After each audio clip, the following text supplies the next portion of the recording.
Hello नमस्कार दोस्तों, मैं हूं राजीव और आप देख रहे हैं झारखंड अपडेट। दोस्तों चलिए शुरू करते हैं आज के इस सेशन को। दोस्तों आज के इस सेशन में हम देखेंगे झारखंड से रिलेटेड करंट अफेयर्स से जुड़े प्रश्नों को। इसमें एक अभ्यास प्रश्न भी होगा जिसका आप जवाब दे सकते हैं, और वन लाइनर्स के फॉर्म में जो आज हम जी के देखने वाले हैं वह होगा कुछ इम्पॉर्टेंट करंट अफेयर्स से रिलेटेड बुक्स के बारे में, यानी हाल ही के दिनों में कुछ पुस्तकें और उनके लेखक जो चर्चा में रहे हैं उनके बारे में आज जानेंगे। और सेशन के अंत में झारखंड से रिलेटेड स्टैटिक जीके को देखेंगे। इसमें कुछ इम्पॉर्टेंट प्रश्नों को देखने वाले हैं हम आज के इस सेशन में। तो दोस्तों चलिए शुरू करते हैं इस सेशन को। शुरुआत करते हैं पिछले वीडियो के अभ्यास प्रश्न से। और लास्ट वीडियो में मैंने जो अभ्यास प्रश्न पूछा था वह प्रश्न है, कॉमन सर्विस सेंटर खोलने वाला देश का पहला विश्वविद्यालय कौन सा विश्वविद्यालय बन गया है? ऑप्शन ए रांची विश्वविद्यालय रांची, ऑप्शन बी कोल्हान विश्वविद्यालय चाईबासा, ऑप्शन सी जमशेदपुर महिला विश्वविद्यालय जमशेदपुर, अथवा केंद्रीय विश्वविद्यालय रांची। इसका सही उत्तर है ऑप्शन ए रांची विश्वविद्यालय रांची देश का पहला ऐसा विश्वविद्यालय बन गया है जहां कॉमन सर्विस सेंटर खोला गया है। आइए कॉमन सर्विस सेंटर क्या है और रांची यूनिवर्सिटी में कब इसे शुरू किया गया है इसके बारे में जानते हैं। दोस्तों 14 दिसंबर 2022 को रांची विश्वविद्यालय के विद्यार्थियों की सुविधा के लिए कॉमन सर्विस सेंटर खोलने वाला यह देश का पहला विश्वविद्यालय बन गया है। आपको बता दें कि एक MOU हुआ है। इसके तहत IIT Bombay, IBM and IDEED Rajasthan के सहयोग से कई स्किल सर्टिफिकेट, डिप्लोमा और एडवांस डिप्लोमा कोर्सेज कुछ फ़ी के साथ और कुछ निःशुल्क कराया जाएगा। आपको बता दें कि वर्तमान में जो कुलपति हैं डॉक्टर अजीत कुमार, यह रांची यूनिवर्सिटी के कुलपति हैं। इन्होंने बताया है कि रांची विश्वविद्यालय से संबंध 91 अंगीभूत, संबद्ध और अल्पसंख्यक नर्सिंग और BEd कॉलेज आदि व संस्थान में भी इससे संबंधित सेंटर खोले जाएंगे। इसमें विद्यार्थियों को नामांकन, परीक्षा फॉर्म आदि भरने में साइबर कैफ़े में काफ़ी जो खर्च होता है, अब इस कॉमन सर्विस सेंटर में वे कम खर्च में कैंपस के अंदर ही फॉर्म भर सकते हैं और दूसरे सुविधाओं को अवेल कर पाएंगे। दोस्तों चलिए अब आगे बढ़ते हुए देखते हैं आज के करंट अफेयर्स से जुड़े इम्पॉर्टेंट प्रश्नों को। पहला प्रश्न है दोस्तों, ड्रॉप आउट बच्चों की स्कूल वापसी के लिए झारखंड में 16 जून से 15 जुलाई 2023 तक कौन सा अभियान चलाया जा रहा है? Option A back to school campaign, option B let's the children come to school, option C school चलो अभियान, अथवा option D back to school for fun. इसका सही उत्तर है दोस्तों option A, back to school campaign शुरू किया गया है।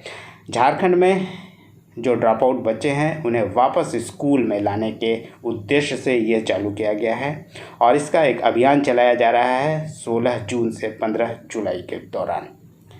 तो दोस्तों इसका सही उत्तर है option A, back to school campaign चलाया जा रहा है झारखंड के ड्रॉप आउट बच्चों को वापस स्कूल में नामांकन करवाने के उद्देश्य से। आइए इसके बारे में हम लोग जान लेते हैं। दोस्तों आपको बता दें कि झारखंड में ड्रॉप आउट बच्चों की वापसी के लिए शिक्षा विभाग ने 16 जून से 15 जुलाई 2023 तक एक अभियान चलाया है और इसके अंतर्गत झारखंड में जो लगभग 53,000 ड्रॉप आउट बच्चे हैं उन्हें वापस स्कूल में एडमिशन कराना है। आपको बता दें कि इसके तहत समग्र शिक्षा का मुख्य लक्ष्य 6 से 18 आयु वर्ग के सभी बच्चों को स्कूली शिक्षा पूर्ण कराना है। 18 आयु वर्ग तक के सभी बच्चों को शिक्षा राज्य की सरकार की सर्वोच्च प्राथमिकता है, इसलिए यह कदम उठाया जा रहा है। इसको ध्यान में रखते हुए विद्यालय स्तर पर 30 दिनों तक एक अभियान स्कूल रुआर 2023 यानी बैक टू स्कूल कैंपेन कार्यक्रम का आयोजन किया जा रहा है। स्कूल रुआर यानी बैक टू स्कूल कैंपेन की अवधारणा के अनुसार दैनिक गतिविधियों का आयोजन करते हुए बच्चों का नामांकन और ठहराव यानी एनरोलमेंट और रिटेंशन सुनिश्चित किया जाए। अर्थात बच्चों को वापस स्कूल लाया जाए और उन्हें स्कूल में रखने का एक ऐसा माध्यम तैयार किया जाए ताकि बच्चे फिर से ड्रॉप आउट ना हों। इस अभियान के तहत यह सुनिश्चित किया जाना चाहिए कि 6 से 18 आयु वर्ग के सभी बच्चे विद्यालय में नामांकित हों और अपनी माध्यमिक शिक्षा पूरी कर सकें। दोस्तों आइए अब देख लेते हैं आज के दूसरे प्रश्न को। आज का दूसरा नंबर प्रश्न है 2023 का बाल साहित्य पुरस्कार मानसिंह मांझी को किस भाषा के लिए दिए जाने की घोषणा की गई है। ऑप्शन ए हो भाषा, ऑप्शन बी संथाली भाषा, ऑप्शन सी नागपुरी भाषा अथवा ऑप्शन डी कुरमाली भाषा। इसका सही उत्तर है दोस्तों ऑप्शन बी संथाली भाषा, यानी संथाली भाषा के लिए बाल साहित्य पुरस्कार मानसिंह मांझी को दिए जाने की घोषणा की गई है। आइए इसके बारे में भी जानते हैं। साहित्य अकादमी 2023 के द्वारा बाल साहित्य पुरस्कारों की घोषणा कुछ दिनों पहले ही की गई। आपको बता दें कि इसमें कुल 22 साहित्यकारों के नामों का अनुमोदन किया गया। इसमें झारखंड से बाल साहित्य पुरस्कार संथाली भाषा के लिए दिया गया है मानसिंह मांझी को, और उनकी एक पुस्तक है नेने पेटे जो कि एक स्टोरी है, कहानी है, उसके लिए उन्हें बाल साहित्य पुरस्कार देने की घोषणा की गई है। मानसिंह मांझी की बात करें तो दोस्तों आपको बता दें कि मानसिंह मांझी झारखंड के जमशेदपुर के रहने वाले हैं। 1963 में सरायकेला खरसावां जिले के राजनगर के पताकोचा गांव में उनका जन्म हुआ था। उनकी पत्नी संथाली फिल्मों की प्रसिद्ध पार्श्व गायिका भी है।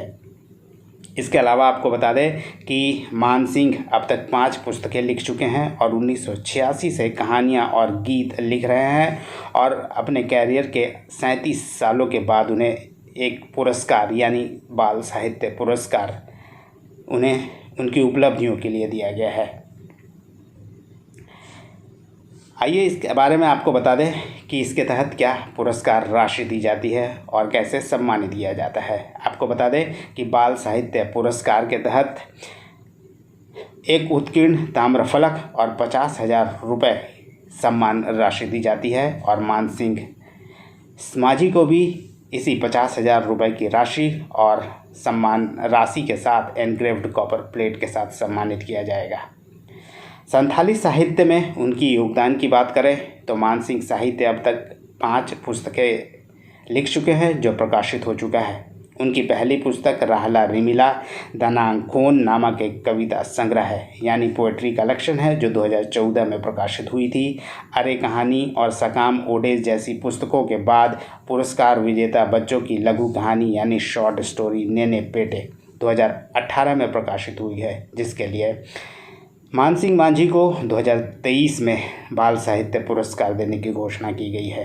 आपको बता दें कि साहित्य के अलावा मांझी ने निर्माता और गीतकार दोनों के रूप में संथाली सिनेमा में महत्वपूर्ण योगदान भी दिया है।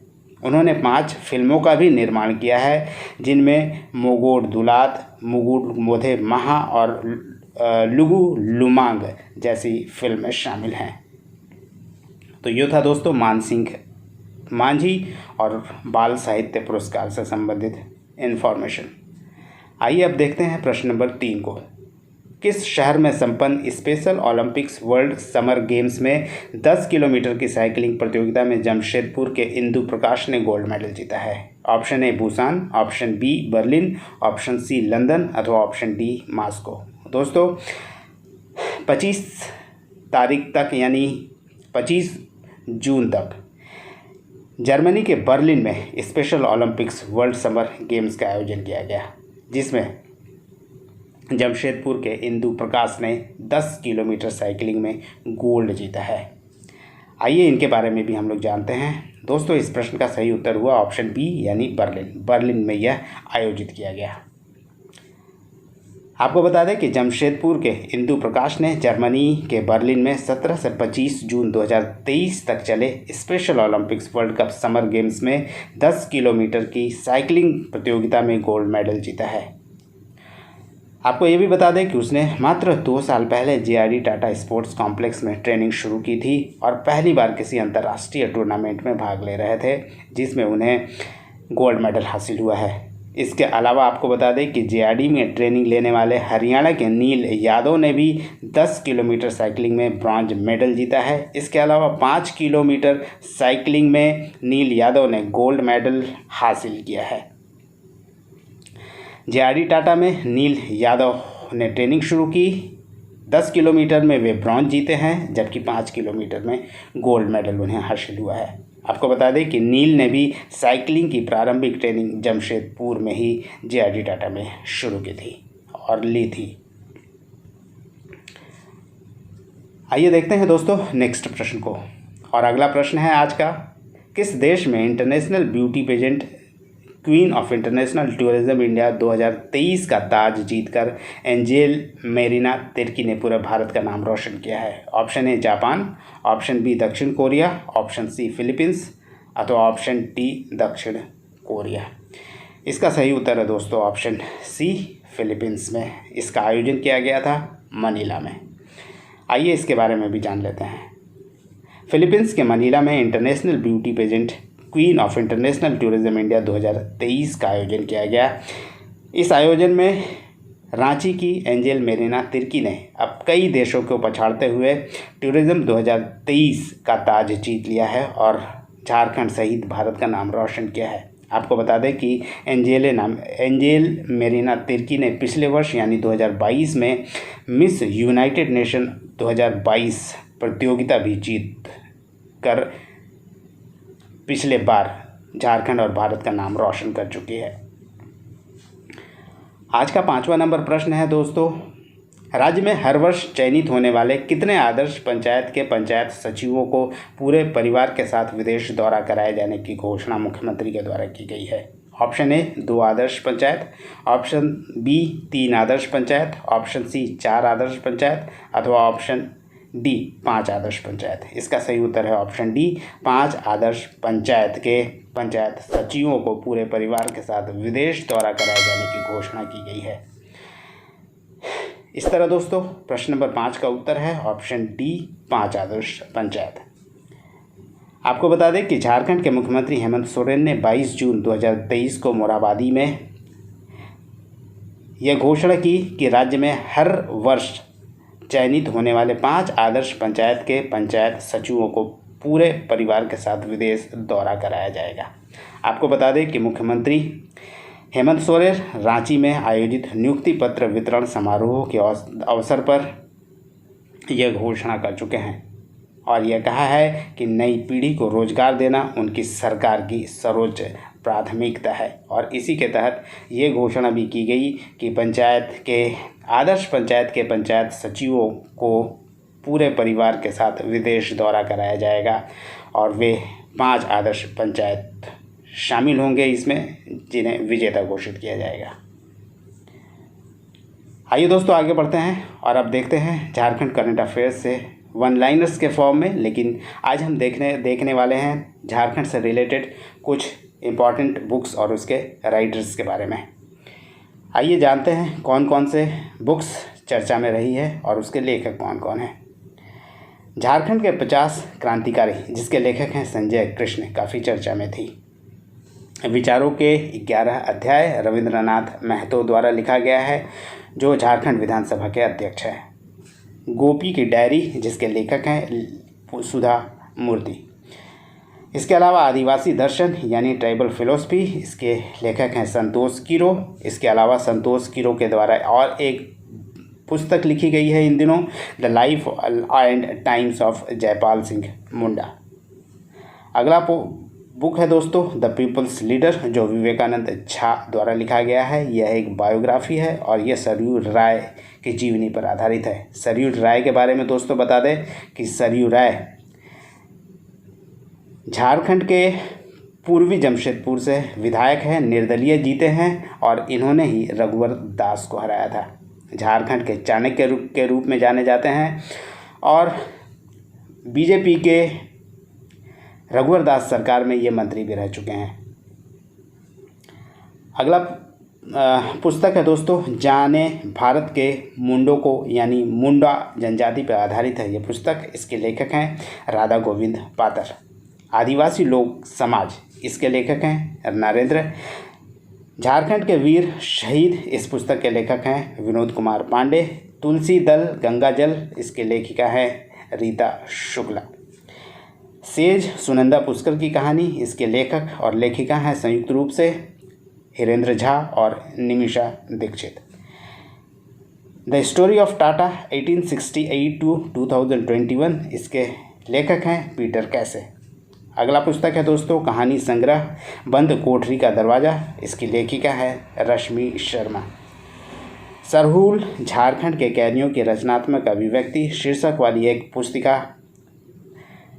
पुस्तिका है जिसमें झारखंड के विभिन्न जेलों में बंद कैदियों द्वारा लिखे गए कविताओं का संकलन है और ये झारखंड सरकार द्वारा जारी किया गया है। और आज का देख लेते हैं दोस्तों अंतिम पुस्तक है माई एक्सपीरियंस विथ लाइफ जो 8वीं कक्षा की एक बालिका ऋषिमा द्वारा लिखा गया है। तो ये था दोस्तों हाल के दिनों में कुछ पुस्तकों के बारे में और उनके लेखकों के बारे में जो काफ़ी चर्चा में रहा था। आइए आगे बढ़ते हैं और अब देखते हैं आज के अभ्यास प्रश्न को। और आज का अभ्यास प्रश्न है दोस्तों प्रधानमंत्री की आर्थिक सलाहकार परिषद द्वारा जारी राज्यों की सोशल प्रोग्रेस इंडेक्स के अनुसार झारखंड को कौन सा रैंक प्राप्त हुआ है। ऑप्शन ए 36वां, ऑप्शन बी 28वां, ऑप्शन सी 16वां अथवा ऑप्शन डी 5वां। उम्मीद करता हूं दोस्तों इसका जवाब आप कमेंट में ज़रूर देंगे। चलिए आगे बढ़ते हैं और अब देखते हैं झारखंड से रिलेटेड स्टैटिक जीके के कुछ प्रश्नों को। प्रश्न है दोस्तों झारखंड का वह गांव जहां पत्थरमार होली खेली जाती है। ऑप्शन ए कीताड़ी जिला पूर्वी सिंहभूम, ऑप्शन बी गुना जिला खूंटी, ऑप्शन सी बरही चटकपुर जिला लोहरदगा अथवा ऑप्शन डी खरसवा जिला सरायकेला खरसवा। उत्तर है दोस्तों बरही चटकपुर लोहरदगा का एक गांव है जहां पत्थरमार होली खेली जाती है। आइए इसके बारे में भी कुछ जान लेते हैं। दोस्तों झारखंड के लोहरदगा ज़िले में बरही चटकपुर गांव में अनूठी होली खेली जाती है और यहाँ होली के दिन मैदान में गाड़े गए लकड़ी के खूंटे को कई लोग उखाड़ने का प्रयास करते हैं और इसी दौरान मैदान में जमा भीड़ उन पर ढेला यानी पत्थर फेंकना शुरू करती है। जो लोग खूंटा उखाड़ने में सफल हो जाते हैं उन्हें सौभाग्यशाली माना जाता है। खूंटा उखाड़ने और ढेला फेंकने की इस परंपरा के पीछे कोई रंजिश नहीं होती है यानी कोई दुश्मनी नहीं होती है, बल्कि लोग खेल की भावना से इसे खेलते हैं और भाईचारा की भावना और इसका परंपरा का निर्वाह यहाँ के लोग करते हैं। यह परंपरा लंबे समय से चली आ रही है यानी सैकड़ों वर्षों से यह परंपरा चली आ रही है। इसमें मुस्लिम भी पार्टिसिपेट करते हैं और आज तक ऐसा कोई गंभीर मामला यहाँ पे सामने नहीं आया है, यानी इसके दौरान कभी भी ऐसा कोई गंभीर जख्मी कोई व्यक्ति नहीं हुआ है। आइए दोस्तों अब वन लाइनर के फॉर्म में कुछ इंपॉर्टेंट प्रश्नों को देख लेते हैं। पहला प्रश्न है दोस्तों झारखंड में कुल कितने वन्य जीव अभयारण्य हैं यानी वाइल्ड लाइफ सेंचुरीज कितने हैं। उत्तर है 11 यानी 11। झारखंड में कुल 11 वाइल्ड लाइफ सेंचुरीज हैं।